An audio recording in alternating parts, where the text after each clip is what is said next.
Your Samsung phone is about to feel completely different, and not because you bought a new one. Samsung is quietly rolling out One UI 8.5 beta to a huge number of devices, and if you're using something like the Galaxy S24 or even a foldable, you're basically getting a major upgrade for free.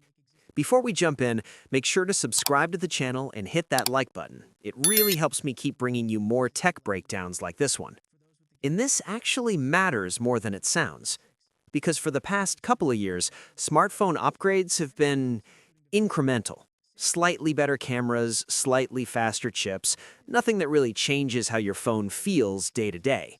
But software, that's where things are finally getting interesting again. With One UI 8.5, Samsung is trying to close the gap between older devices and its latest Galaxy S26 lineup.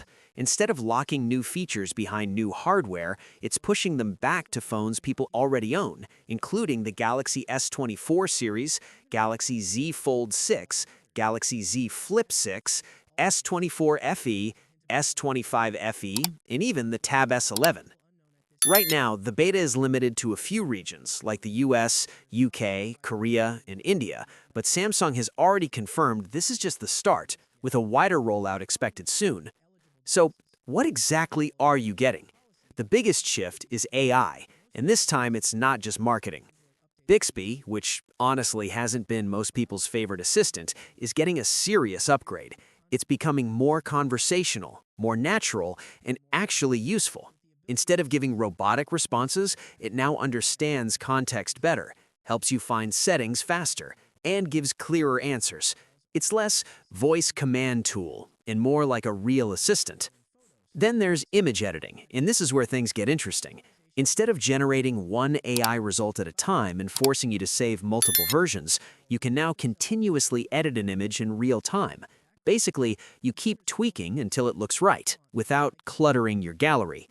It sounds small, but it changes the whole experience. Sharing is also getting smarter. Quick Share can now restrict incoming files to only your own signed-in devices, which is a subtle but important privacy upgrade. And it can recognize people in your photos and suggest sharing them automatically, which is either incredibly convenient or slightly creepy depending on how you look at it. There's also a big push towards seamless ecosystem features. File sharing from the My Files app is smoother across Galaxy devices, and you can now add a home screen shortcut to instantly cast your phone to another display. Now let's talk about customization, because Samsung is doubling down here. Your lock screen and home screen are getting more dynamic. The clock can now adapt around faces or pets in your wallpaper, making the layout feel more alive instead of static. You can also tweak clock fonts more deeply, and even your alarm screen changes based on the weather. It's those little details that make your phone feel more personal. And then there are the quality of life upgrades, the kind you don't notice immediately, but you miss if they're gone. The Quick panel is more customizable, partial screen recording saves you from trimming clips later, and power saving mode is smarter, helping extend battery life without killing usability.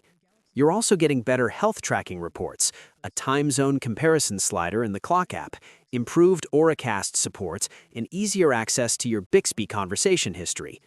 On top of that, Samsung is refining the overall design with a more glass-inspired UI, making everything feel a bit more modern and polished. Now, there is one thing to keep in mind. This is still a beta. That means some features might be missing depending on your device, and there could be bugs.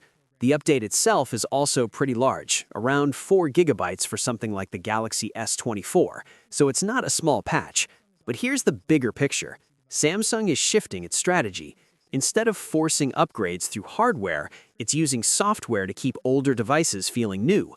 And if this trend continues, it could change how long people actually hold on to their phones. Because if your 2-year-old device suddenly feels fresh again, do you really need to upgrade? That's the real question One UI 8.5 is raising. If you're someone who likes trying new features early, you can sign up through the Samsung Members app. And if you don't see it yet, it's probably just a matter of time before it hits your region. Either way, this isn't just another update. It's Samsung trying to redefine what a new phone actually means. What's your thoughts on this? Let me know in the comments section. See you in the next video. Take care.